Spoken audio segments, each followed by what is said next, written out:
ఎవరు భావించలేదు కానీ ఇవాళ సభలో ఉంటారేమో అని అనుకున్నాం. బట్ ఆయన సంతకం పెట్టి వెళ్ళిపోవడానికే వచ్చారా అనే విమర్శలు వస్తూ ఉన్నాయి. తర్వాత పవర్ పాయింట్ ప్రజెంటేషన్ ఇందాక వారు మాట్లాడుతూ ఒకవేళ ప్రతిపక్షానికి అవకాశం ఇస్తేనే వస్తారు కేసీఆర్ అంటూ మాట్లాడారు. రామ్మోహన్ రెడ్డి గారు ఇస్తారా అవకాశం కేసీఆర్ గారికి?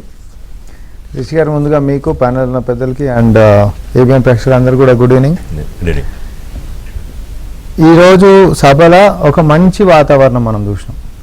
మొన్నటి దాకా కూడా బాగా హీటెడ్గా అంటే వాస్తవానికి చెప్పాలంటే సగం పంచాయతీలు ఈ సొసైటీలు ఏడొస్తారా అంటే సోషల్ మీడియాలోనే వస్తాయి. ప్రతి ఒక్క గాలిగా తిరగాడు వచ్చేసేసి వాళ్ళకి నచ్చినట్టు కమెంట్లు పెట్టి వాళ్ళకి నచ్చినట్టు ఎడిట్లు పెట్టి ఒకరి మీద ఒక దుర్భాషలను అనేది క్రియేట్ చేస్తే అది కొంచెం వ్యక్తిగతంగా నాయకులకి అంటుకున్నప్పుడు ఆయన వారి యొక్క ఫ్రస్ట్రేషన్స్ ని బయటికి వ్యక్తపరచడం, అది సునామీ లెక్క పెద్ద పెరిగిపోవడం లాంటివి మనం చూస్తూ ఉంటాం. కానీ రేవంత్ రెడ్డి గారు అన్నని మాటలు అన్నారు, ముఖ్యమంత్రి గారు ఇట్లా మాట్లాడొచ్చా లేకపోతే ఇంకోటి చేయొచ్చా అని చెప్పి మాట్లాడినటువంటి నోట్లన్నీ ఈరోజు మూగపోయినాయి.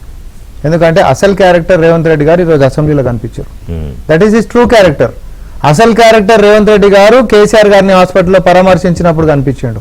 That was his true character. నన్ను చిత్రవద చేసిరు, నన్ను తీవ్రవాద జైల్లో చేసిరు, నా కుటుంబాన్ని మొత్తం నానా హింసలు పెట్టించారు అని చెప్పి ఏ రోజు కూడా వ్యక్తిగతంగా వాళ్ళ యొక్క పతనాన్ని కోరుకొని వాళ్ళని అధికారం నా చేతిలో ఉంది కదా అని చెప్పేసి ఇష్టం వచ్చి ఫుల్ విజువల్ చూద్దాం. సీఎం గారు మాజీ ముఖ్యమంత్రి గారి దగ్గరికి వెళ్ళింది. ఫుల్ విజువల్ వేయండి. మీరు చెప్పండి, మీరు మాట్లాడండి. సో ఇప్పుడు ఆయన ఆ సభకు వచ్చిన దగ్గర నుంచి మొదలు పెట్టుకుంటే సభ లోపలికి వచ్చిన తర్వాత ముఖ్యమంత్రి గారు నేరుగా ఆయన దగ్గరికి పోయేసేసి పలకరించినటువంటిది.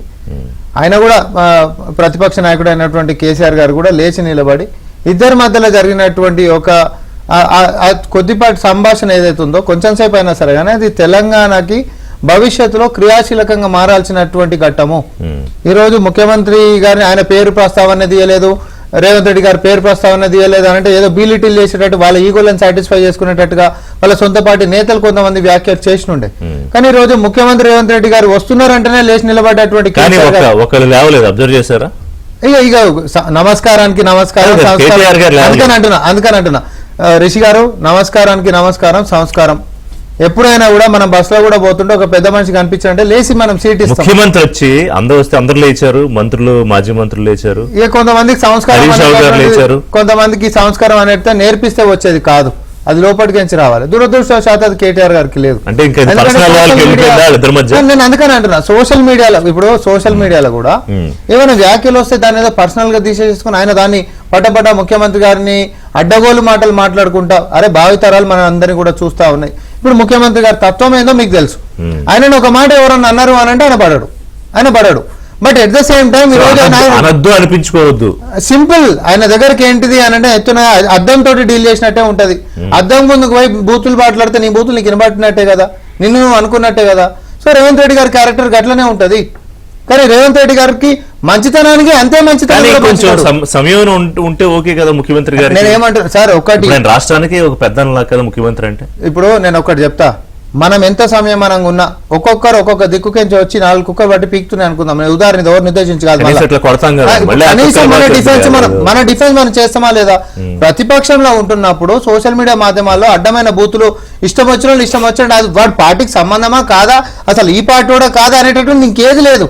ఇష్టం వచ్చి ఏదో విన్నర్ కాబట్టి మనం వచ్చి ముఖ్యమంత్రి మీద మాట్లాడేస్తామనంటే ఆయన అన్నప్పుడు ఆయన ఊకుంటాడా?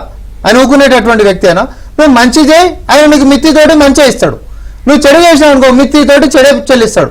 కానీ వ్యక్తిగతంగా మీరు పతనం అయిపోవాలి, మీరు అదైపోవాలి ఇదైపోవాలి అనేటటువంటిది మిమ్మల్ని ఏ రోజు కూడా అటాకులు చేపించింది కాదు కదా, మీ లెక్క తప్పుడు కేసులు పెట్టించి జైళ్ళలో నూపించింది కాదు కదా. చేయనటువంటి తప్పులకి అసలు స్టేషన్ బెల్ ఇవ్వాల్సినటువంటి కేసులకి తీవ్రవాదుల జైళ్ళలో పెట్టి ఈరోజు చిత్రహింసలు పెట్టినటువంటి దాఖలాలు లేవు కదా. అప్రజాస్వామ్య వ్యవస్థ అధికారం చేతులకు ఇచ్చారు కాబట్టి ఈరోజు నానా చిత్రహింసలు సో ఆయన ఆలోచన విధానం అది. ఇప్పుడు దేవుడు అనేటువంటి నేను నమ్ముతా, వాళ్ళు చేసినటువంటి పాపాలు వాళ్ళకే అయిపోతాయి. ప్రజలు నాకు ఈరోజు ఈ పట్టం కట్టినప్పుడు నా యొక్క పరిపాలన నా యొక్క విధానాలు అనేటటువంటివి క్షేత్రస్థాయిలో ప్రజానికానికి మేలు జరగాలి కాబట్టి నా యొక్క ఏది ప్రయారిటీస్ అనేటటువంటి దానికి ఉండాలి అనేటటువంటి ఒక సందర్భంలో కాదు చాలా సందర్భాలు జరగట్లేదనే కదా నేను బయటకు వచ్చానని చెప్తున్నారు కేసీఆర్ గారు. చూసా 2 ఏళ్లు తెలంగాణ రాష్ట్రం ఎందుకు తెచ్చుకున్నావు, ఎటుపోతోంది, కనీసం నీళ్లు ఇవ్వలేకపోతున్నావు అని మొదలుపెట్టి మళ్ళీ ఉద్యమం చేస్తానంటున్నారు. అంటే ఇప్పుడు ఒక పాత కేసీఆర్ ని మళ్ళీ చూడబోతున్నాం అనే ఒక పోర్ట్రేట్ అయితే జరుగుతోంది స్టేట్ లో. సార్ ఇప్పటికి కూడా నేను మీ ఏబిఎన్ లైవ్ లో చెప్తున్నా, ఎలివేషన్లు బీఆర్ఎస్ సోషల్ మీడియాలోనేమో ఎలివేషన్లు ఇస్తురేమో కానీ ప్రజలలో మాత్రం వాళ్ళని ఎలిమినేషన్లు చేస్తారు ఇంతే. ఎందుకంటే అది జూబ్లీస్లో తీసుకున్నా, కంటోన్మెంట్లో తీసుకున్నా, పార్లమెంట్లో తీసుకున్నా, అసెంబ్లీలో తీసుకున్నా, ఈ అన్ని విషయాలలో కూడా సోషల్ పంచాయతీ ఎన్నికలు తీసుకున్నా, ఇక్కడ అన్ని ఎన్నికలలో కూడా సోషల్ మీడియా అనేటటువంటి దాంట్లో వాళ్ళకు ఉంటున్నటువంటి వ్యవస్థ, వాళ్ళు సంపాదించుకున్నటువంటి పైసలతో అన్ని రకాలుగా సెలబ్రిటీలను కూడా తీసుకొని వచ్చి వాళ్ళు చేసుకున్నటువంటి ప్రచారాలు మనందరికీ కూడా తెలుసు. కానీ ప్రజల్ని నమ్ముకున్నటువంటిది, ప్రజాస్వామ్యాన్ని నమ్ముకున్నటువంటిది, కార్యకర్తల్ని నమ్ముకున్నటువంటి రేవంత్ రెడ్డి గారే గెలుస్తుండ్రు, కాంగ్రెస్ పార్టీ గెలుస్తాం. ఎందుకోసం మీరు కేసీఆర్ గారిని సభలో చూడాలనుకుంటున్నారా? ఒకటే, ఇగో నేను అది కూడా నేను ఒకటే మాట చెప్తున్నా. అసలు ఇన్ని రోజులు రేవంత్ రెడ్డి గారి పేరే తీయడు అని కొంతమంది పాపం కేసీఆర్ గారికి ఉద్దేశం ఉందా లేదా మనకు తెలియదు. ఆయన లోపల యంత్రాంగం మనం మాట్లాడడానికి లేదు, అది పద్ధతి కాదు. కానీ కేసీఆర్ గారు రేవంత్ రెడ్డి పేరు కూడా తీయలేదు. చూసినావా, మా సార్ ఎంత గొప్పోడు అంటే, మా సార్ పెద్దోడు, సీఎం గారు చాలా చిన్నోడు అని చెప్పి వెకిల్ చేష్టలు చేసినటువంటి కొంతమందికి ఈరోజు చంపపెట్టుగా ఈరోజు జరిగినటువంటి ఆ యొక్క సందర్భం. కేసీఆర్ గారు అసెంబ్లీకి వచ్చారు. ప్రజాస్వామ్యం ఎంత గొప్పది అని అంటే, అహంకారం అనేటటువంటిది ఎవరిది కూడా నడవదు, దింపుతారు. ప్రతిపక్షం సీట్ అన్నప్పుడు ఇచ్చినప్పుడు కూర్చోవాల్సిందే. రాజ్యాంగం అనేటటువంటిది, ప్రజాస్వామ్యం ముఖ్యమంత్రి వచ్చినప్పుడు లేచి నిలబడాల్సిందే. అంటే నేను మళ్ళీ అట్లా కూడా అది వేరే ఉద్దేశంలో నేను మాట్లాడాను. ప్రజాస్వామ్యం గొప్పతనం అన్నారు. ఎందుకంటే నేను ఈ లైన్ లో కేసీఆర్ గారు కూడా నేను వేరే లెక్క నేను అనను. ఎందుకు అనంటే, ముఖ్యమంత్రి గారు మా సంస్కారం సార్ అది. రేవంత్ రెడ్డి గారు ఇన్ని మాటలు అన్నారు అన్నప్పుడు ఆయన ఆరోగ్యం బాగుందా లేదా అని చెప్పి ఆయన సీట్ దగ్గర నుంచి అవతల సీట్ దగ్గర పోయిండు. అహంకారమే గిట్ట ఫీల్ అయితే ఆడమే కూర్చొని కూడా ఏదో చేయొచ్చు, పట్టించుకోకర్లా, అవసరం లేదు, గుర్తించక్కర్లేదు కూడా. పచ్చి తెలంగాణ చెప్పాలంటే ఏపీలో జగన్ చేసినట్టు తిట్టించి ముసుముసు నవ్వులు నవ్వచ్చు. కౌరవుల సభ మనం విన్నాం, ఏడిపించి కౌరవుల సభ అని అనిపించుకున్నప్పుడు మళ్ళీ ముఖ్యమంత్రి ఆయనకు వస్తాం. అట్లాంటివి కాకుండా సంస్కారం తోటి పోయి పలకరించినప్పుడు ఆయన కూడా పెద్ద మనిషి. అడిగానంటే ఆయన మీకు సభలో ఉండాలనుకుంటున్నారా అని ఇందాక మిత్రుడు మాట్లాడుతూ, మీరు ఆయనకి పవర్ పాయింట్ ప్రెజెంటేషన్ ఇస్తారు, ప్రతిపక్షానికి అవకాశం ఉంటే వస్తారు అన్నారు. ఇప్పుడు నేను దానికి వస్తా.